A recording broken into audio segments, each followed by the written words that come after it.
This season, FPL Towers have granted us with a plethora of cheap, reliable, good midfielders all coming in at 6.5 or under this season. And in today's video, we're going to take a look at my favourite 10 to go for on your Game Week 1 draft. Now, before we dive into today's video, if you do enjoy any of the content that you see on the channel, please be sure to like, comment, and subscribe, as we are trying to hit 6,000 subscribers by the start of the new Premier League season. We're ridiculously close to achieving that goal, and it would be amazing if you could help me out with that one. Obviously, hitting that subscribe button is the best way to do that. First of all, let's start off with 10th place. I'm going to go for Mohamed Kudus. Now, he's very fortunate to have even made this list, in my opinion. I think if, I'd filmed this video a couple of days ago, Nottingham Forest wouldn't have signed, another kind of winger slash midfielder, then realistically Hudson-Odoi or Elanga would have been in here.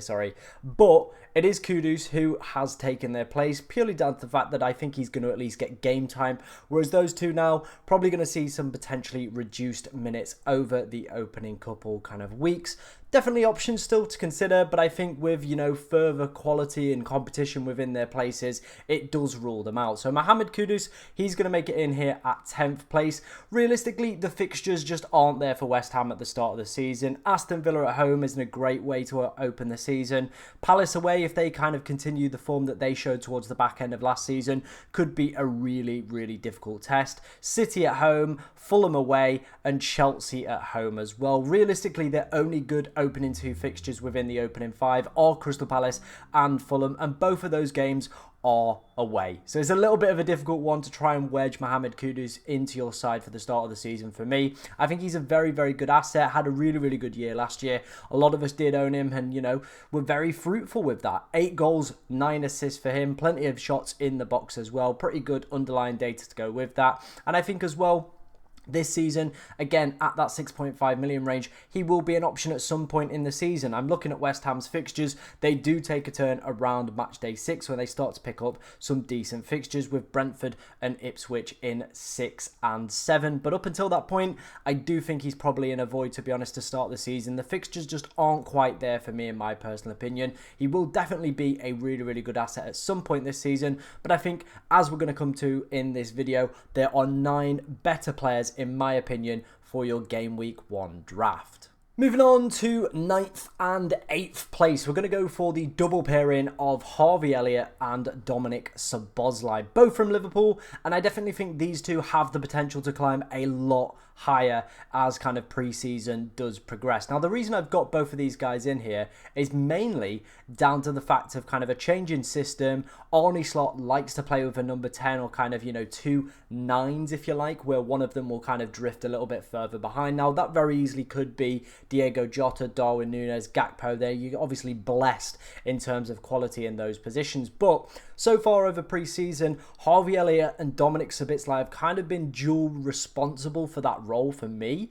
And it feels like, Harvey Elliott is kind of having a little bit of a breakout, and this could be his season where he fully pops onto the scene and makes himself a more established Premier League player. If you look towards the back end of last season as well, he was an assist machine for Liverpool over the kind of past 6 game weeks. So really, really good kind of, numbers towards the back end of the season, putting in some impressive performances over pre-season as well. Last night he did take on Arsenal, picking up 2 assists in that game as well, and was fluctuating around that 10 position. So I do feel it is between these two assets. I think Dominic Szoboszlai is the preferred player to go for. He, in Liverpool's first pre-season game, played in that 10 role and managed to pick himself up a goal in a 1-0 win. So at the moment, both of these lads are kind of fighting for the same position. It's going to be interesting to see as well how obviously the likes of Darwin, Gakpo and Jota all kind of fit within this new system and whoever is going to be operating in that 10. But I think with Harvey Elliott coming in at 5.5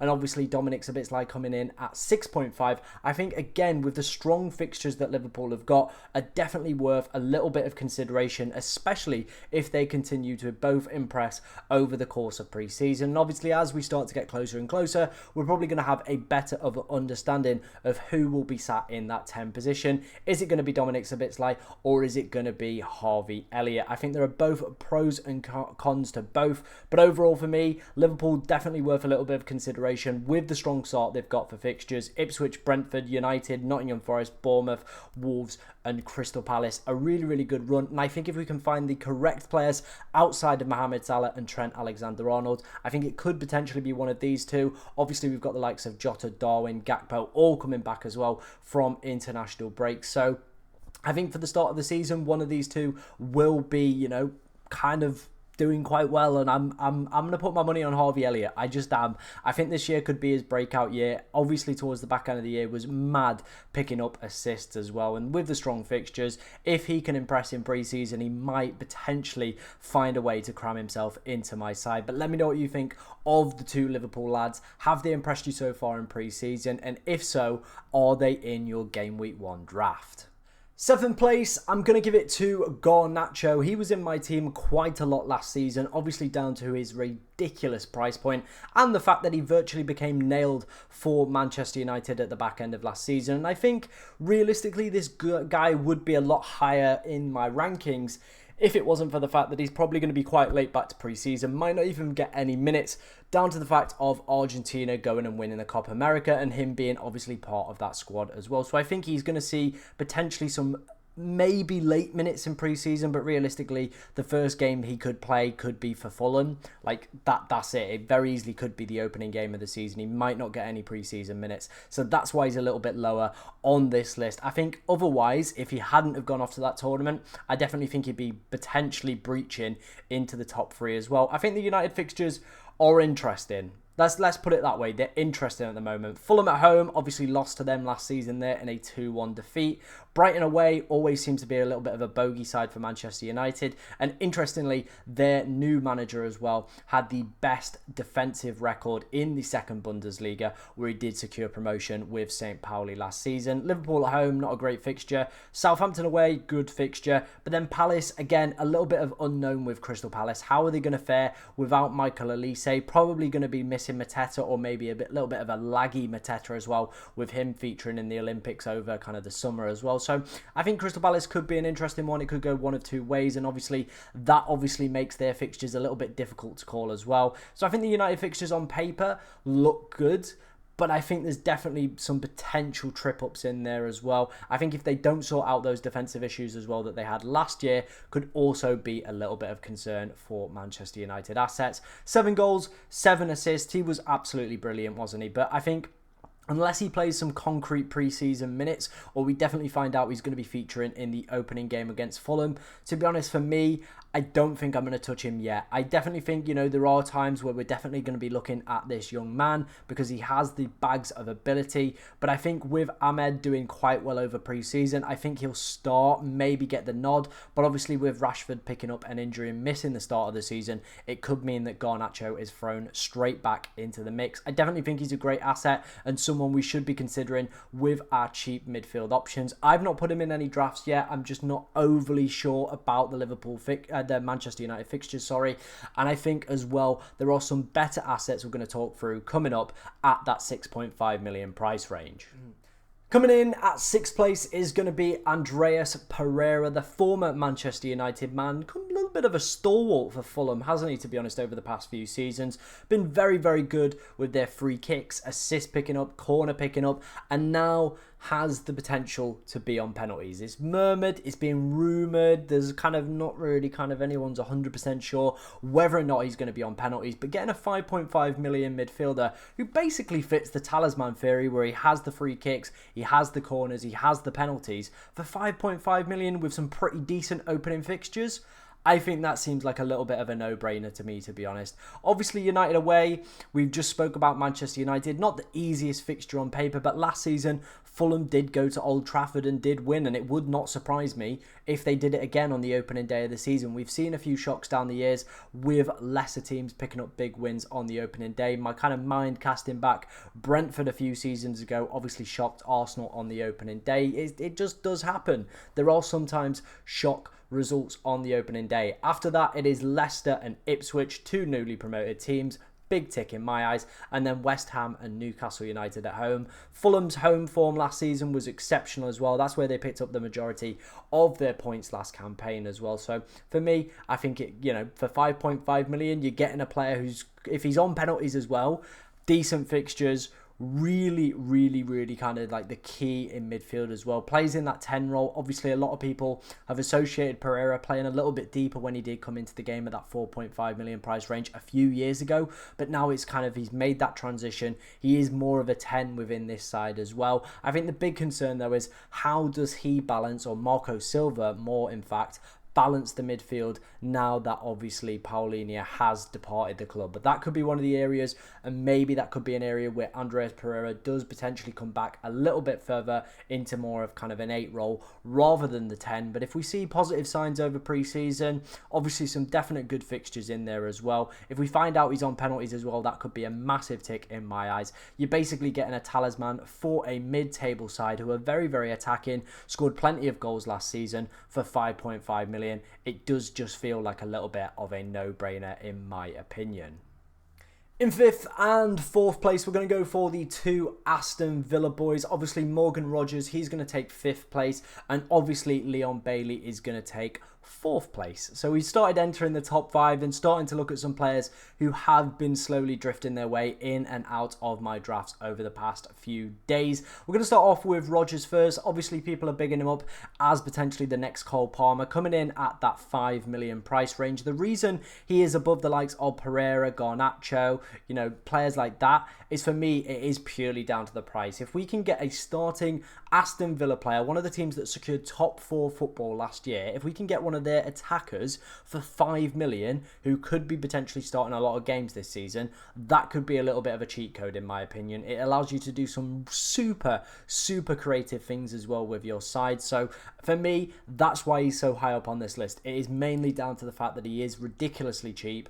Obviously his stats don't look amazing because he played limited minutes towards the back end of last season, but he's been impressing over pre-season so far. 3 goals, didn't feature in Villa's last pre-season game against RB Leipzig. I don't know the reason for that. He just wasn't on the bench. Didn't come onto the pitch at any point either. So maybe he's picked up a knock or something like that. Maybe just one to monitor as we do get closer to the start of pre-season. Villa have plenty of pre-season fixtures coming up as well. So we're going to have plenty of time to scout out if this guy is going to be in that starting 11 for the start of the Premier League season as well. But the main draw for me is that 5 million price tag, and it's also the Aston Villa fixtures. This works for both of the players as well. West Ham in the opening game, great fixture. Arsenal at home, not the easiest, but Villa managed to do the double over Arsenal last campaign. Leon Bailey also managed to score at Villa Park last season against Arsenal as well. So if you do look for kind of historical data like that, head-to-head records and stuff like that, Villa have got a pretty decent one as well. It seems like Emery kind of tactically understands what Arteta is trying to get at and has a kind of route to kind of causing him a lot of issues and problems as well. Then after that, they've got Leicester, Everton, Wolves, Ipswich and Manchester United. Arguably one of the best runs we're going to see from a side. They do play 2 newly promoted sides, both away, which is a little bit of a downside, but then have Everton and Wolves at home. Really solid fixtures for me for Aston Villa. That's why both of these guys are quite high up on this list. As well, I think Moussa Diaby leaving the club as well has opened that gate kind of to, more minutes for these players like Morgan Rogers, like Leon Bailey as well. We've kind of barely touched on him, but his per 90 data last season was absolutely ridiculous. As you can see, 10 goals, 11 assists to go with that as well. So some really good numbers from him, especially from that per 90 standpoint. And I think with Diaby leaving as well, it does open the door for potentially one of these two to jam their way into the team. It doesn't mean that there's not other competition though. Obviously they've just signed Philogene from Hull for quite an elevated price tag as well, so you imagine he'll see some minutes. And also they've got Emi Buendia coming back from injury, a player that kind of just we've completely forgot about because he's been injured for so long. He will be coming back as well and offering a little bit of competition. There's also rumours of João Felix potentially joining the club as well, and I think if that was to happen, I think potentially this could move these two a little bit further down in the rankings, because if there's more competition competition for places. European football coming up for Villa as well this campaign. That starts around match day 5 as well, when obviously they're in the midst of their pretty good fixture run as well. So it might be a little bit difficult to obviously justify bringing in these players. But for me, I think both of these guys, as things stands with Villa's lineup and obviously the pre-season minutes that these two lads are getting, I definitely think these are worth some consideration and probably a little bit more than the rest of the players we've covered so far for your match day 1 draft. Third place is going to be a lad who has obviously been featuring in quite a few of my draft videos over the course of the season. It is going to be Brennan Johnson, mainly down to the fact for me, I think what this allows you to do is you get Brennan Johnson in for the opening 2 game weeks. Leicester, great. I could see Spurs scoring a couple in that one. Everton at home, pretty decent fixture. Again, you'd imagine they would be, one of the top teams to go and, beat Everton at home. So that's very, very easy. But what I think it allows you to do is get a player who's already settled into the Premier League, put up really, really good per 90 data last season. As you can see, his expected goals as well, a massive underachievement. If he can obviously compose himself a little bit more in front of goal, could very easily add some more attacking returns to that list as well. And what the big thing that I like about going for him, gives you a nice 2 game weeks. It also allows you to see the situation with the likes of Morgan Rogers, Leon Bailey and Cuckoo, another player that obviously we're going to be talking about in this video as well. It allows you a little bit more time to see what these players are about and what obviously roles they're going to be doing for their side this season, and kind of just seeing what minutes they're going to be getting as well. Whereas I feel Brennan Johnson's a little bit more secure in that regard, to be honest. He does obviously have some early substitutions, but I think realistically he's probably going to be in the starting lineup for Ange Postecoglou's side come the start of the season, unless... This is the big unless they get more bodies into the club. It looks like Eze, Tony, and potentially there's rumours of Chiesa from Juventus as well, all joining Spurs this season. And obviously if those happen, I think that diminishes Brennan Johnson's appeal, to be honest. It would make him more of a rotation risk, in my opinion, and not worth going for. But I think, like me, if you're looking to have a 6.5 million midfielder in your side, that you're looking, obviously, it gives you a little bit more time to kind of scout out the other two for 2 to 3 weeks, see what the other guys are about, the likes of Leon Bailey, Morgan Rogers and Cuckoo, other players we've covered as well, obviously the 2 Liverpool lads as well, gives us a little bit more time to see what systems teams are lining up with, what players are looking good at this 6.5 million price range. And obviously, like I said, his per 90 data was exceptional and they've got 2 great opening fixtures. But let me know what you think of Brennan Johnson down in the comments section below. And moving on to my 2 favourite options coming in at the 6.5 million range. We're going to go for Nkuku and we are going to go for Gibbs White. Now, Gibbs White is going to be my first place player, so we're going to obviously come back to talk about him. But let's first of all start off with Nkuku. After City, the fixtures for Chelsea are very, very decent. Wolves, Palace, Bournemouth, West Ham, Brighton, Nottingham Forest. It's a great run. It just is a really, really good run. It's covered in greens. That's what we like to see. Chelsea as well.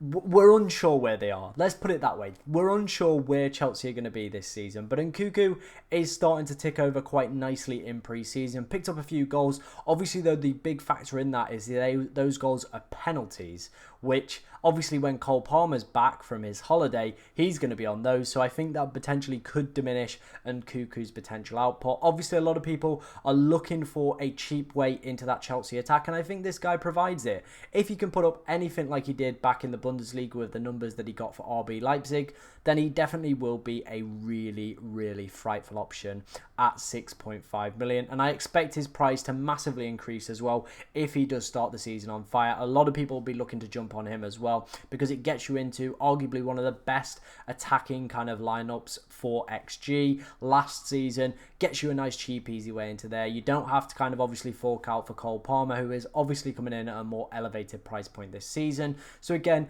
could be a really, really nice way to break into that Chelsea attack and target those amazing fixtures. Doing really well over pre-season. He's got the manager's love as well. If you've read any of the comments that obviously, is it Maresca? I think that's how you pronounce his name. The manager has been saying about Nkuku, it is all positive. The guy absolutely loves him, and I can see this guy having a very, very good season. Obviously, if he can keep himself injury-free. Didn't have the best luck last season in his debut campaign in the Premier League, only making 11 appearances. Not the best when you're obviously forking out a premium for him. It's not like he's had injury records kind of prior though to joining Chelsea, had some time on the sidelines at RB Leipzig as well. But prior to that big injury he had there, and obviously the one last season, pretty clean bill of health. So if he can get himself back to that point, I definitely think he could be a fantastic option this season, in my opinion. And I'm expecting some big things and potentially some massive price rises over the course of this season. Moving on to our final player, and for me, he is going to be the best 6.5 and kind of under player for the start of the season. It is going to be Morgan Gibbs-White. He fits the talisman theory, doesn't he? He's on free kicks. He's on corners. Obviously, the big appeal for him as well is the fact that there's rumours that he's going to be taking penalties as well. So very similar situation with Pereira. There's still a little bit of up in the air, but if he can get himself penalties, result. The fixtures as well are exceptional for Nottingham Forest at the start of the season. Bournemouth, Southampton, Wolves, Liverpool, not the greatest, but then Brighton and Fulham after that as well. So realistically, could hold him for the opening 6 game weeks as well. And I don't think you'd have to worry. I think he just would be one of those players that does tick over very, very nicely, picking up the odd assist here, the odd goal there. Not a player that mega hauls in FPL. I think that's probably his only weakness, is the fact that he's not going to be picking up like any super mega hauls, but did play the most minutes for Nottingham Forest last season. He was their key man. He just is exceptional. He's just absolutely everywhere. Like I said, on all the corners, on all the free kicks, and with the opening fixtures, I think he's just a safe pair of hands if you're looking for the opening 3 fixtures. To have a player that is probably going to pick up 2 attacking returns, I'd say over the opening 4 weeks, just give him the freedom, give him the creativity. I think it's a very easy decision at 6.5 million. I think then again, very similar with the Brennan Johnson situation, it gives you a few weeks to kind of assess the other options and see if they're actually any good, because Morgan Gibbs-White will probably tick along very, very nicely, and if he can get himself penalties, he will be the ultimate talisman for a side that showed massive signs of improvement towards the back end of the season. So for me, I think he could be a really, really good pick at 6.5 million, and he is going to be my number 1 pick for all the options in the cheap midfield category.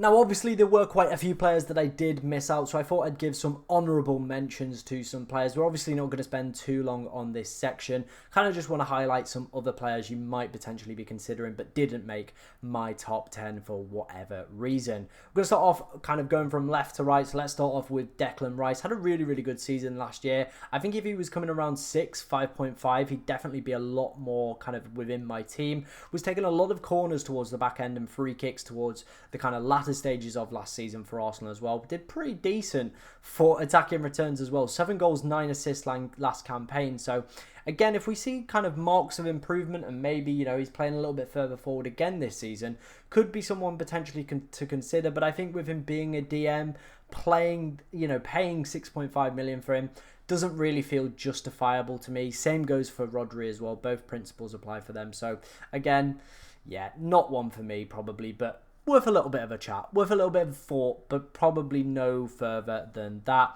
Callum Hudson-Odoi was a player I did cover in my hidden gems. I think if Forest obviously hadn't have signed another winger from Portugal, I think he would have made obviously the top 10. Some excellent fixtures as we saw with Morgan Gibbs-White. He put up pretty decent numbers as well last season. So I would have been pretty happy with him at 5.5. But I think with them signing another midfielder, just not worth going for in my personal opinion. Emile Smith-Rowe is a player that I think could break that top 10. I think he could replace Kudus as well. Potentially could put Pereira as well. I think with Pereira though, potentially having free kicks, penalties, corners, all that does just outweigh Emile Smith-Rowe. I think it's mainly down to the fact of his lack of minutes we've seen for him over the course of the past few seasons. I think if he was playing regular football and Fulham managed to pick him up, he definitely would have broke the top 10. But obviously with long injury records, no real consistent football for the past 2 seasons, I think it makes him a little bit of a lesser option. I'd rather have Pereira, who's probably going to be nailed, and like I said, does have obviously the talisman stuff to go with him as well.